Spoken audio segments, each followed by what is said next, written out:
everyone. Welcome to the webinar on top 5 technical indicators used by MyForexI for Forex advisory. I am Smriti Bhatia, an analyst of Forex risk advisory at MyForexI. A number of tools are used to advise clients for Forex hedging in Forex risk advisory. And one of these tools is technical indicators.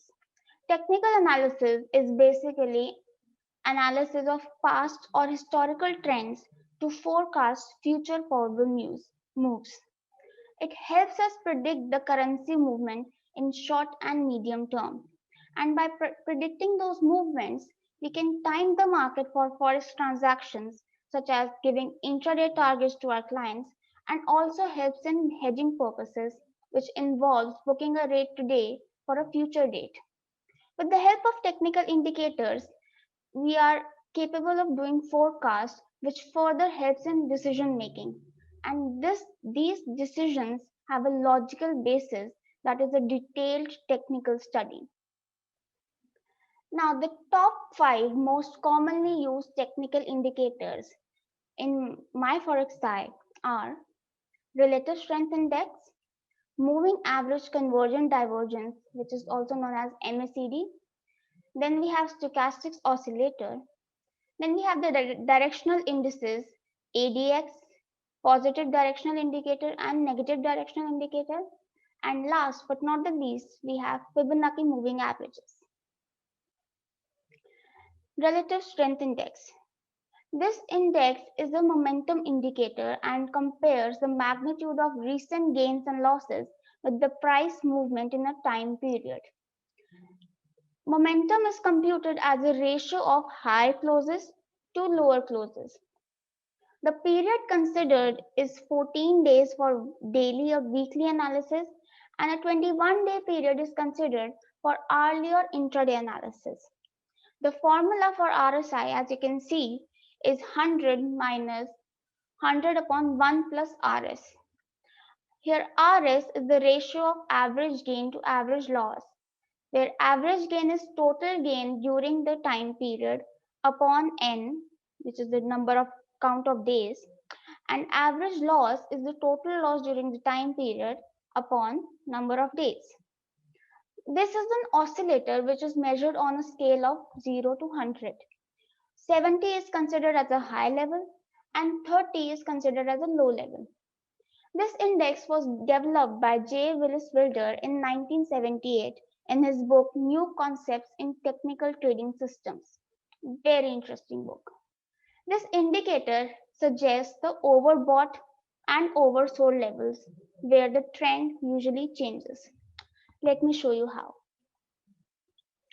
As you can see in this chart, this is the price action and this is the relative strength index. Now, when the relative strength index breaches the upper 70 level, it is considered to be overbought and indicates a larger probability of a fall from here. Thus, we give a sell signal here. When the RSI falls below 30, this is an oversold level and it indicates a larger probability of a rise from here. Thus, gives a buy signal. Another interpretation of RSI is the RSI divergence. Divergence is basically when the price action moves in a different direction from the indicator. As you can see here that the RSI is downward while the price action is trending upward. This is a major divergence. Now since here the RSI is forming lower highs as the price is forming higher highs, this is known as a negative divergence, that is a bearish divergence. If the price had formed lower lows and the RSI had formed higher lows, then it would be a bullish divergence, that is a positive divergence. Let's move on to moving average convergence divergence, MACD. This is a trend following indicator. It has two components of MACD and signal line. MACD shows the relationship between two exponential moving averages. That is the difference between a 35 period exponential moving average, and a 5-period EMA. And the signal line is a 9-period EMA. Exponential moving averages are basically averages which place a greater weight on the most recent data. That is, it gives more significance to the recent data. MACD has three kind of interpretations.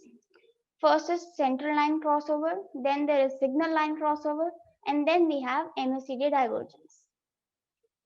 Let's first have a look at the crossovers. Now, center line crossover. The center line is this zero line highlighted in purple. When the MACD crosses below the zero line, it is known as a bearish crossover. And when the MACD crosses above the zero line, this is known as a bullish crossover. Now, a signal line crossover. Here, the purple line is the signal line and the green line is the MACD. When the signal line crosses above the MACD, it gives a bullish signal. And when the signal line crosses below MACD, it gives a bearish signal. In bullish signal, we buy. In bearish signal, we sell. MACD divergence, like I said earlier, when the price action and the indicator move in different directions, it is known as a divergence. And here the divergence is the major divergence. As you can see that the MACD is pointing downwards while the price is moving upwards. Now since here also the MACD is forming lower highs and the price is forming higher highs, this is a negative divergence and a bearish divergence, and the price is likely to fall from here. If the MACD had formed higher lows and the price had formed lower lows, then it would be a positive divergence leading to price action increasing. Stochastic oscillator. This is a momentum indicator which compares the latest close to the high or low of a time period. It comprises of two lines, percentage K and percentage D. In simple terms, leaving the mathematics aside, percentage K reflects the actual value of the oscillator, while percentage D reflects its intra 3-day simple moving average. This oscillators also indicates the overbought and oversold levels and has a bounded range of 0 to 100. The thing with this oscillator is that it does not work in strongly trending market and is thus used in combination with other indicators.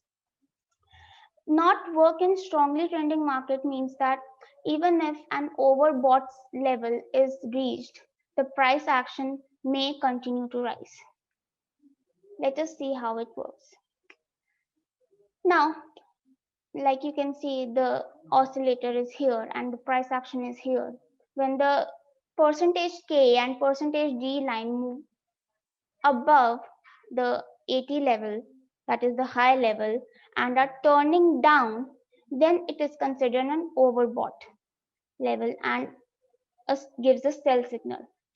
When the percentage K and percentage D line move below 20 and are turning up, then it means that it is oversold and gives a buy signal. Similar to RSI and MACD, stochastic divergence is also used to spot change in trend. Directional indices, ADX, positive directional indicator, and negative directional indicator. The directional movement system is basically the difference between two consecutive lows and their respective highs. Now, positive directional indicator and negative directional indicator are basically smoothed averages of these differences. The positive directional indicator is the difference between a current high and the previous high and indicates that prices are rising and measures that increase in price. The negative directional indicator is the difference between previous low and current low and indicates that prices are falling and measures that fall in price. The ADX is the difference between the positive directional indicator and the negative directional indicator. ADX measures the strength of the trend. The DMI and the ADX are used together to determine the direction and strength. ADX is plotted as a single line with values ranging from 0 to 100, and 14 days is the standard unit of measurement. Now, this is the chart. This is the ADX, and the green line is the positive directional indicator. The red line is the negative directional indicator. Now, let me explain the analysis. As you can see, when ADX is above 25 and the positive directional indicator is higher than negative directional indicator, it gives a strong bullish signal.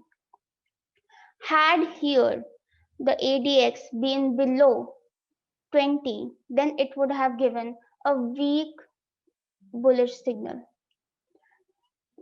If the negative directional indicator is more than the positive directional indicator and ADX is less than 20, then it gives a weak bearish signal. If the ADX here had been higher than 25, then it would be a strong bearish signal. I hope you got it. Then we have Fibonacci moving averages. Now, Fibonacci numbers is a concept brought in by Leonardo Fibonacci, who was a 12th century Italian mathematician. The sequence starting from 0 and 1 is formed by adding the current number to the previous number. That is, the next number is a sum of the previous two numbers. The Fibonacci series, let me show you an example here. 0, it starts from 0, then the next number is 1. When we add 0 and 1, we get 1. When we get 1 and 1, we get 2. When we add 1 and 2, we get 3, and so on. An interesting fact about this series is the golden ratio, which says that any given number is approximately 1.618 times the preceding number. Why don't you check for yourself? Let's move on. Now, in technical analysis, the most commonly used Fibonacci moving averages are the 34-day, 35-day, 89-day, 144-day, and 233-day moving averages. These moving averages are mainly used to identify the resistance and support levels, and they are also used to identify changing trends. The changing trends can be identified from crossovers of short-term moving average to the long-term moving average. Let us look at an example of Fibonacci moving averages. In this example, we have this price action and we have the 89 moving average. This green line is the 89 moving average. As you can see that the 89 moving average has acted as a significant resistance. The price has moved down whenever it touched the moving average. This implies this is how we identify the resistance levels and support levels, which are tested multiple times and most of the times are significant. With this, we end our webinar. I hope all your questions were answered. If you have any further queries or doubts, feel free to reach out to us at research@myforexi.com. You can also call us on 7771 009 009. Thank you.